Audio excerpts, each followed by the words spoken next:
Statement from service करो DC और ड्यूकाम साहब को। तो आज क्या हुआ? आज क्या हुआ? आज वही हुआ जो परसों हमारे साथ हुआ, आज इस घर के साथ हुआ। उन्होंने कुछ नहीं, उनको बोला यहाँ हर जगह सीआरपी डाली, हर जगह पुलिस डाला, यहाँ क्या दिया हमें? कौन सी सिक्योरिटी है? यही सिक्योरिटी रखी है हमें यहाँ।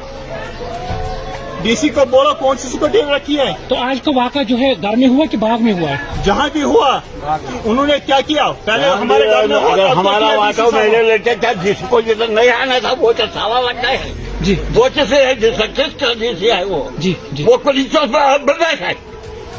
हमें चाहे वो जिस जगह कमीशन को इधर आए हम उसको मारेगा अपने हाथ से। हाँ जी, सत श्री अकाल भी साਰਿਆਂ ਨੂੰ।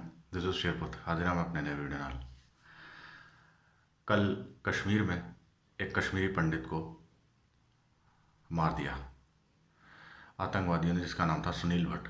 45 साल की उम्र थी उसकी और उसको मौत के घाट उतार दिया। देख के दुख लगा, बहुत दुख लगा। 15 अगस्त निकला नहीं कि खालिस्तानियों ने अपने झंडे निकालना शुरू कर दिए और वहाँ पे कश्मीरी पंडित मर रहे हैं। तो जो ये भारत को तोड़ने की जो कवायद, जो तोड़ने का जो एक मिशन चला हुआ है, उसमें खालिस्तानी नेक्सस, पाकिस्तानी नेक्सस, ये सारा इंक्लूड है। और पहली चीज़ मैं सबसे माफ़ी मांगना चाहता हूँ, मैं नहीं आ पाया, थोड़ी तबीयत ख़राब थी। 15 अगस्त की belated happy independence day to everyone कि हमारा देश जो है 75 ईयर्स आज़ादी को हो गए और आगे बढ़े, तरक्की करे। ये एक भारतवासी की एक मंशा है। Back to that Kashmiri Pandit incident.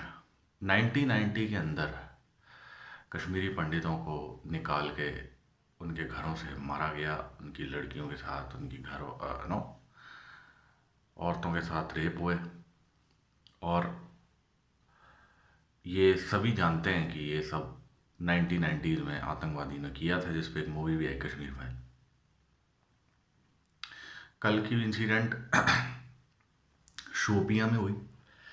Shopian वो जगह है जहाँ पे शेरे पंजाब महाराजा रणजीत सिंह ने पठानों को हरा के, अब्दाली के वंशजों को हरा के 1819 में कश्मीर फतेह किया था और उसे खालसा राज में मिलाया था, जो कि आप लोग पढ़ सकते हैं 1819 की जो बैटल है। अब मेरे एक अपील है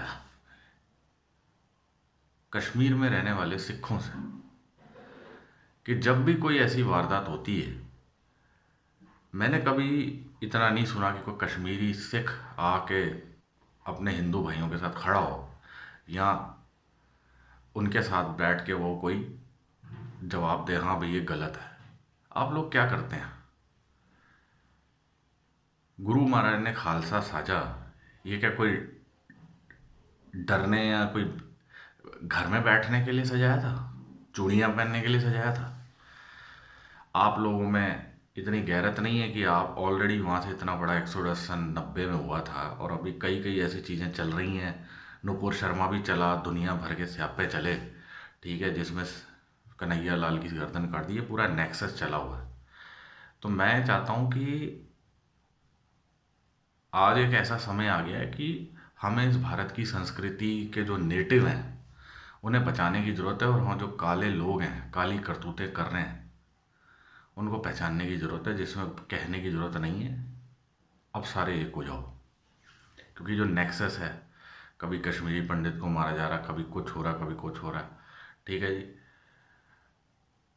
खालिस्तानियों ने तो वैसे ही पूरा तबाही बेड़ा कर रखा है, उस पर तो ठोक के उन्हें जवाब मिलता ही है, ठीक है। तो ये सब मुझे देख के बहुत दुख लगता है।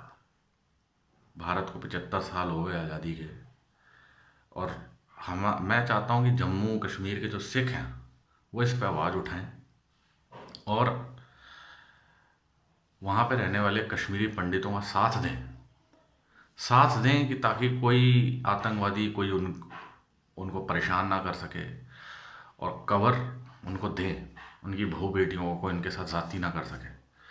कश्मीरी पंडितों का इतिहास बहुत पुराना है।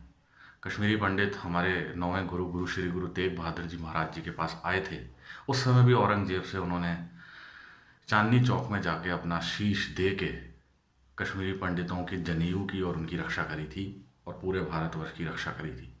तभी उन्हें हिंद की चादर कहा जाता है। उस चीज़ को याद रखते हुए मेरी एक अपील है कि जम्मू और कश्मीर में बसते हुए सिखों को हिंदुओं के साथ, कश्मीरी पंडितों के साथ मिलके इस नेक्सस को तोड़ना चाहिए, इस जाल को तोड़ना चाहिए। और पूरे भारत में जितने भी बस रहे हैं, ये जो नेक्सस, फॉल्स नेक्सस चला हुआ है, और इसमें मैं अपील करूँगा कि अगर कुछ सच्चे मुसलमान भी इस चीज़ में, सच्चे भारतीय मुसलमान भी इस चीज़ में साथ दें, क्योंकि आतंकवादियों का कोई धर्म नहीं होता, वो कोई हिंदुस्तानी नहीं है, उनके मन में हिंदुस्तान के लिए कालक है, चाहे वो खालिस्तानी हो, चाहे वो पाकिस्तान से भेजे हुए आतंकवादी हो। और वैली में क्या चल रहा है वो सभी को पता है, सन 90 में क्या हुआ वो सभी को पता है, बिट्टा कौन था, यासीन मलिक कौन है, ये सभी को पता है। ठीक है, तो यहाँ पे हमें हमारी संस्कृति, रूट्स को बचाने की ज़रूरत है। तो उस रूट्स को बचाया तभी जा सकता है कि जब हिंदू और सिख एक हो जाएं और इस भारत की संस्कृति को बचाएं, ना कि आपस में लड़ें कि भाई सिख हिंदुओं के देवी देवताओं को गाली दे रहा है, कृष्ण जी को गाली दे रहा है। वो एक जो था बड़ो निहंग, नकली निहंग, जिन्होंने माता जी को गाली दी थी, उस पर तो मैंने ठोक के जवाब दिया। और कई गुरु नानक साहब की, कईयों ने बेदबी जो करी है, गुरु ग्रंथ साहब महाराज की बेदबी भी हुई है, वो भी एक दो उसमें थे, हिंदू थे, तो वो राइट विंग वाले थे, हम तो उसे हिंदू मानते नहीं सच्चे, वो राइट विंग वाले थे, तो उन्होंने करी है। ऐसे ही जो सिख हिंदू देवी देवताओं और किसी के बारे में बुरा बोलते हैं, हम उन्हें सिख मानते नहीं। तो इसमें एकता की ज़रूरत है। आज कश्मीरी पंडित के साथ ये हो रहा है, कल को किसी और के साथ भी हो सकता है। तो सिखों, जम्मू और कश्मीर के सिखों, जागो। और जैसे पहले दलेरी, वो कहाँ गई दलेरी जो गुरु साहब ने बख्शी थी, वो कहाँ गया, वो वीर रस कहाँ गया जब आप अफगानों से लड़ते थे और भारत की बॉर्डरों की रक्षा होती थी, वो कहाँ गया? उसको लेके आओ, उस जोश को लेके आओ।